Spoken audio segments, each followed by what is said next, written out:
A blessed day kaninyon tanan mga boss. Welcome pagbalik dinhi sa ato ang payag sa bukid. Nasayod na ba kamo nga gihimo ni Ginoong Hesukristo ang iyahang kaugalingon nga tinunglo at tubangan sa Dios aron lamang kita makadawat sa samang panalangin nga gisaad sa Dios ngadto kang Abraham? Gihimo ni Hesukristo nga tinunglo ang iyang kaugalingon alang kanato aron kita makabaton og kapasayloan gikan sa atong mga sala. Mao kini ang nahisulat dinhi sa balaang kasulatan nga atong mabasa dinha sa Galacia kapitulo 3 bersikulo 13 ngadto sa 14.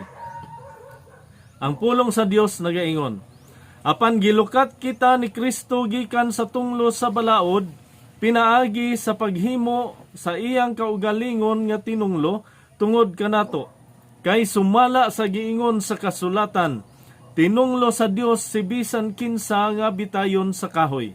Gihimo kini ni Kristo aron ang panalangin nga gisaad sa Dios ngadto kang Abraham ikahatag ngadto sa mga dili Hudiyo pinaagi kang Kristo Jesus aron madawat nato ang gisaad sa Espiritu sa Dios pinaagi sa pagtuo. Madawat lamang nato ang gisaad sa Espiritu sa Dios pinaagi sa pagtuo. Mao lamang kini ang gikinahanglan natong buhaton mga boss.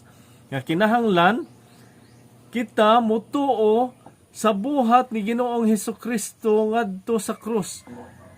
Sa iyahang paghalad sa iyahang kaugalingong kinabuhi aron kita hatagan og kagawasan gikan sa atoang pagkaulipon sa sala.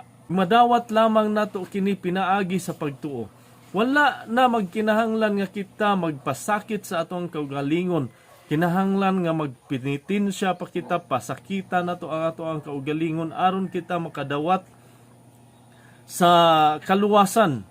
Kay gibuhat na ang tanan ni Ginoong Hesukristo, gituman na niya, gihatagan na niya katumanan ang tanan nga mga kasuguan sa Dios alang kanato. O gibuhat kini ni Ginoong Hesukristo epektibo alang sa tanang panahon. Sa makausal lamang alang sa tanang panahon. Mao kanay mabasa nato dinhi sa Hebreo kapitulo 10 bersikulo 10. Ang pulong sa Dios nagaingon, tungod kay gituman ni Hesukristo ang buot ipabuhat sa Dios kaniya, nahinluan kitang tanan sa sala pinaagi sa paghalad sa iyang kaugalingong lawas sa makausal lamang ug alang sa tanang panahon. Mao kini mga boss ang kamatuoran. Wala na magkinahanglan nga kita magbuhat pag ato ang kinaugalingong mga sakripisyo. Tungod kay gituman na ang tanan ni Ginoong Hesukristo alang kanato. Gihatagan na kita niya og kaluwasan. Gihatagan na kita niya og paglaom sa kaluwasan. Gihimo na kitang matarong atubangan sa Dios pinaagi sa pagtuman niya sa tanan nga kasuguan alang kanato. Busa wala na magkinahanglan nga kita maghimo pag kinaugalingon nato nga sakripisyo. Ang gi-require lamang sa Ginoo nato aron kita makabaton og pagkamatarong mao nga kita mutuo sa iyang anak nga iyang gipadala alang kanato. Mga boss, hinaot nga makatabang kaninyo kining ako ang gi-share kaninyo karon o hinaot nga inyo ha kining hatagag higayon aron kamo mamalandong sa unsay kamatuoran mahitungod sa kasulatan, mahitungod sa kabubuton sa Dios nga nahisulat dinhi sa balaang kasulatan nga mao ang Biblia. O amping mo kanunay mga boss og dalaygon ang Dios.